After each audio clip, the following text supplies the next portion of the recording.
কিয়ামতের দিন কিছু স্বামীদের একটা অঙ্গ অবশ অবস্থায় উঠানো হবে শুধু স্ত্রীর সাথে একটা আচরণ করার কারণে।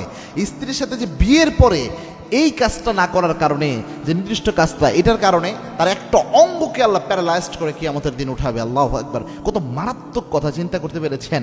এজন্য স্ত্রীর যে কত মূল্য রয়েছে, স্ত্রীর হক এটা যে কত গুরুত্বপূর্ণ। আল্লাহর হাবিব এজন্য স্ত্রীর হকের ব্যাপারে সবচেয়ে বেশি জোরদার করতেন। অনেকে তো খুশিতে, এই যে দ্বিতীয় বিয়ের আইনে এসেছে, খুশি ঠেলায় বাঁচতেছে না যে এখন তো দ্বিতীয় বিয়ে করলে স্ত্রীর অনুমতিও লাগবে না, আইনানুগভাবেও আটকানো সম্ভব নয়। তবে আল্লাহর হাবিব সাল্লাল্লাহু আলাইহি ওয়াসাল্লামের সুস্পষ্ট একটা বর্ণনা রয়েছে। আল্লাহর হাবিব সাল্লাল্লাহু আলাইহি ওয়াসাল্লাম জানিয়েছেন যে কোনো ব্যক্তি যদি একাধিক বিয়ে করে, একটার বেশি বিয়ে কোনো ব্যক্তি করলো, কিন্তু ওই ব্যক্তি আল্লাহর যে কোরআনের ঘোষণা রয়েছে যে ফাইন খিফতুম আল্লা তা'দিলু ফাওয়াহিদা, যে আপনি দুইটা বিয়ে করতে পারেন, তিনটা করতে পারেন, চারটা করতে পারেন, কোনো আপত্তি নাই, কিন্তু আপনি যদি ইনসাফ কায়েম করতে না পারেন, আদল করতে না পারেন, তাহলে আপনার জন্য বিয়ে হলো একটা।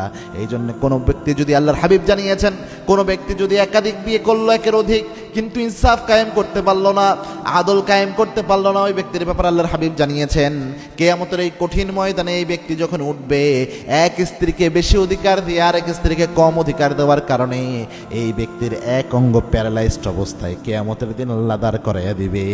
একটা অঙ্গ অবশ অবস্থা, প্যারালাইজড অবস্থায় আল্লাহ রাব্বুল আলামিন কিয়ামতের দিন দাঁড় করাবে। যে দুনিয়ায় থাকতে তুমি একাধিক বিয়ে করেছিলা, কিন্তু তোমার প্রত্যেকটা স্ত্রীকে তুমি সমান অধিকার দিতে পারো নাই, একজনকে ঠকাইছো, যে স্ত্রী পরে এসেছে তাকে বেশি অধিকার দিয়েছো, অথবা বড় স্ত্রীকে বেশি অধিকার দিয়ে পরের স্ত্রীকে বঞ্চিত করেছো। এরকম বেইনসাফি যদি করে, তাদের জন্য কিয়ামতের দিনে ভয়ানক শাস্তি রয়েছে।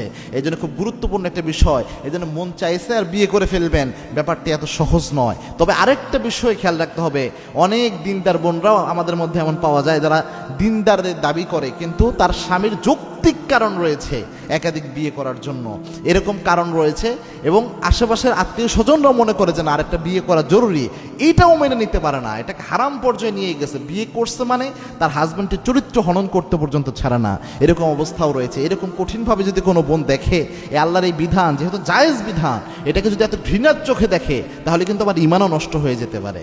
এই জন্যে বিয়ে যদি প্রয়োজন হয় আর যদি সক্ষমতা থাকে ইনসাফ কায়েম করা, আদল করার, তাহলে অবশ্যই আপনি বিয়ে করতে পারেন, কোনো সমস্যা নাই। তবে যদি আপনি এটা করতে না পারেন, এই ভয়ও কিন্তু রয়েছে কিয়ামতের দিন আল্লাহর দরবারে আপনি আসামি হয়ে যাবেন। এই জন্য এই সিদ্ধান্ত নেওয়ার আগে চিন্তা ভাবনা করে সিদ্ধান্ত নেওয়া উচিত।